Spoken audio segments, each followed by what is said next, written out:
यापुढे कविराजांबद्दल शब्द उच्चारला जाईल तो केवळ त्यांच्या सन्मानाचाच।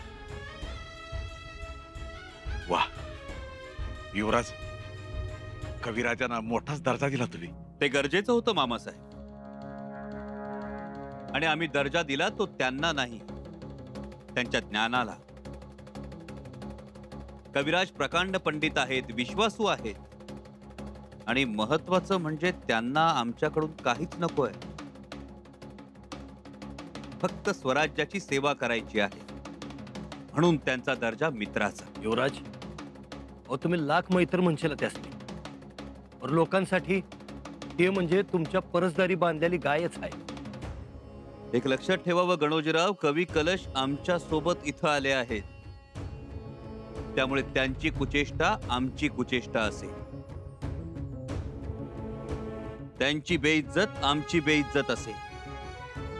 युवराज, परक्यासनी एवढं बी जवळ करू नका का रक्ताच्या नात्यांचा इसर पडल। आम्हाला कुठल्याही गोष्टीचा विसर पडत नाही, पडणार नाही, ना तुमचा, ना यांचा, ना आमच्या कर्तव्याचा। द्या प्रसाद द्या।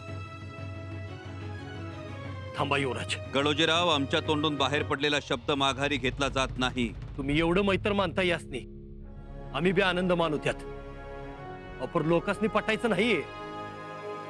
काय पटणार नाही? व तुमचं लाख मैत्र असतील हे, पर लोकांसाठी हे आगोरी पंथाचं आहेत।